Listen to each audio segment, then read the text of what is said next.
I'm Gina Winter and I'm a herbalist, and I have been practicing herbal medicine here on the mountain for probably around nearly 30 years now. The main thing I want to communicate to people is self-help, and also talk about today one of the foundations of good health is a robust immune system, and the way that we can build that is through the food that we eat, as well as some of the other things that the practitioners are talking about here today, like with energy medicine and yoga and dancing. But I want to talk about the food that we eat. Whole fresh foods supply our body with the nutrients that we need to fuel a fully functioning immune system. Disease will appear in the weakest body, the body with the least resistance. So it is practicing self-help if you can clean up your diet by eliminating high sugar, high salt, high fat and processed foods. Foods that come from a package are usually processed, so when you shop, stick to the fruit and veg section and avoid the desolate aisles of the supermarket, which hold the majority of the junk food that we eat. Growing and using herbs is also an important way to practice self-help and ensure that you have a supply of food and medicine at your fingertips for cooking, everyday cooking, and also for medicine making. Some of my favourite herbs for winter wellness, I'll list them as we go along. But also what I wanted to say was, when I feel an infection or illness coming on, one of the first things I'll do is rest, because your body's using a lot of energy to deal with the invading organisms, so resting is the first thing you want to do. If I feel a scratchy throat, I will start to do gargles with salt water or apple cider vinegar in water. And I do these gargles every 15 to 30 minutes for about an hour, and it can help alleviate the throat and maybe kill a bit of the bacterial virus that's lurking there. To make a salt gargle, you just add a teaspoon of sea salt or Celtic salt, preferably not table salt because that's just sodium chloride. The Celtic salt and the sea salt has other minerals in it as well, which are important. So you just put the salt into a glass of warm water and gargle every 15 to 20 minutes until you feel some relief. You can also do this with apple cider vinegar, and when to do it that way, you just add a teaspoon or two of apple cider vinegar to some warm water and gargle with that. The whole salt acts as an anticatarrhal, a natural antihistamine, and is effective for treating dry coughs and contains valuable electrolytes that are supportive to your immune system. So a simple thing like salt is a valuable medicine in the home kitchen. If you have a blocked nose, add a pinch or two of salt to warm boiled water and place drops of that in your nose, and it's a very effective way of clearing the sinuses and moving catarrh and mucus out of the sinuses. So if you don't have a dropper, I just fill up a cup with the boiled water with a few pinches of salt, and I just put my nose on the edge of the cup and will breathe it in. And it's amazing how it will clear everything out without having to use over-the-counter medicines that are full of whatever else. Finally, one of the other things that I find that I always do as soon as somebody gets sick in the house is start making some chicken soup. If you're vegetarian, you can make this broth with vegetables, but I find a good organic chicken, I put it in a pot and make soup with that. It's been used for generations as a food and as a medicine, and chicken soup is actually anti-inflammatory by inhibiting the neutrophils in your blood that cause inflammatory response during illness. If you can help loosen up and eliminate mucus, it acts as an expectorant when you have respiratory illnesses as well. Chicken soup is high in minerals that are easily absorbed and help to aid recovery. If made at home, it is also chock-a-block full of the love and care of the person who's made it for you, which is also important. Bump up your chicken broth by adding grated ginger, garlic and some chopped parsley from the garden. It would be wonderful. When you are prepared for illness, it makes recovery much easier and less complicated. Start your herb garden today so that you can have the herbs on hand when needed. Stock your medicine chest with herbal remedies you need to have on hand for immediate treatment. Stop eating junk food, drinking junk drinks, and commit to a whole food diet free of processing and chemicals. Your health is in your hands. Cultivate a fully functioning immune system by the choices you make about what foods and drinks you are putting into your body.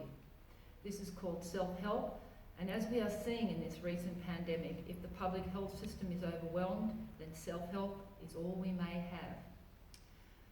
Some of the suggestions I have in your medicine chest at home is tinctures, and you can have there's a couple of the main ones I have are echinacea, elderberry, goldenrod, and usnea. The other things I always have in my medicine chest is charcoal tablets, green clay, slippery elm powder. Some of the dried herbs I have in my cupboard is nettle, oat straw, linden flower, red clover, chickweed, and peppermint.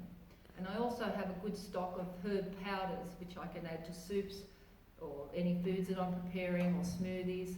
And these herb powders include dandelion root, burdock root, astragalus root, turmeric, olive leaf, and tulsi, which is holy basil. Another thing that I really love to make at the beginning of each winter is a thing called fire cider. And this can be made just, the traditional recipe calls for about 4 or 5 ingredients, but really you can put anything you want in it. And this one that I've made yesterday, and I've also done a video of it, so hopefully we can upload that onto our website and you can see how I've made it. But this is basically a bunch of herbs chopped up and put into a jar and covered with apple cider vinegar and left to infuse for at least a month, 3 weeks to 4 weeks. Then you strain the ingredients from the liquid, and that liquid is a powerful tonic that will help fight illnesses like bacteria and viruses and help boost the immune system. So I'll tell you some of the things I've got in here. The lower level is just chopped up onion. Then we've got some sage, turmeric, elderflowers, oregano, rosemary, chopped up black radish, chili. I think that's about it really. And all those things now, all these herbs, I'll just go through what these herbs are and what they're good for. But basically they help to fight infection and keep your and support your immune system during illness, and as a preventative to illness as well. So if you have when you've strained this and strained all the veggies and herbs out of it, you can mix some honey in there and make it sweet and then store it in the fridge, and it's delicious. It's really quite a delicious drink, and even children will love to drink it. So I spoke before about having some astragalus powder on hand at home, and astragalus powder is a really great herb to use as preventative to illness and to support the immune system. It's called an adaptogen and will strengthen your body's resistance to infection.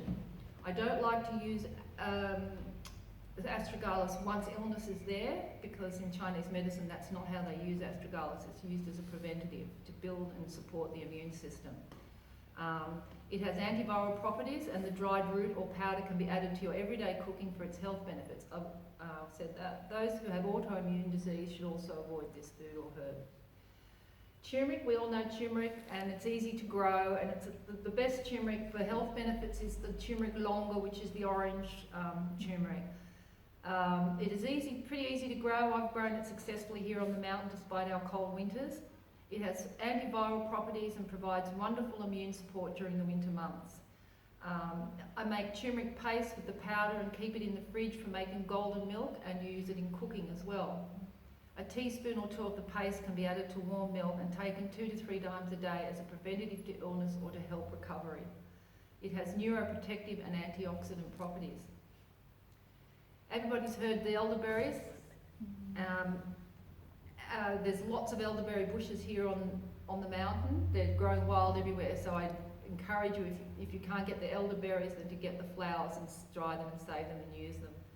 Garlic is good, and everybody knows garlic is easy to buy, grow, and is a preventative during illness and help the severity of symptoms, to reduce the severity of symptoms and strengthen the immune system. Ginger has potent antiviral and warming properties. There's ginger in here as well. You can make a tea with grated ginger, honey, lemon juice, and a pinch of cayenne powder to ward off colds and flu. Lemon balm, very easy to grow, delicious tasting, and it's one of my favourite herbs because it helps calm the nerves and it's a very potent antiviral. Rosemary, all the Mediterranean herbs that Kay talked about before, wonderful to grow in the garden, all have volatile oils which are antibacterial, antiviral, anti-everything, so it's not difficult to grow the Mediterranean herbs and use them liberally in your cooking and as medicines as well. Another great herb, sage, I've spoken about. Yarrow is a very good herb if you have fever.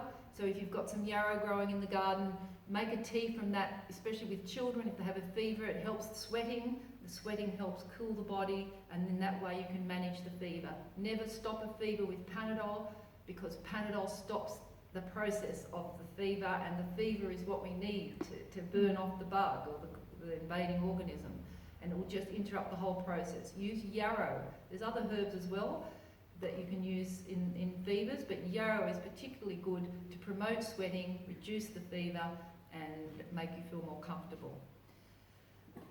There's horseradish in here as well, which is a really good herb to help loosen mucus in the system, especially in the sinuses. And basically, I guess what I wanted, the most important thing I want to say is be prepared. Don't wait for catastrophes to happen. It's within our power to practice self-help, and growing herbs and eating good food are two simple ways to do that. So thank you very much for listening to me today. So thank you, Gina. So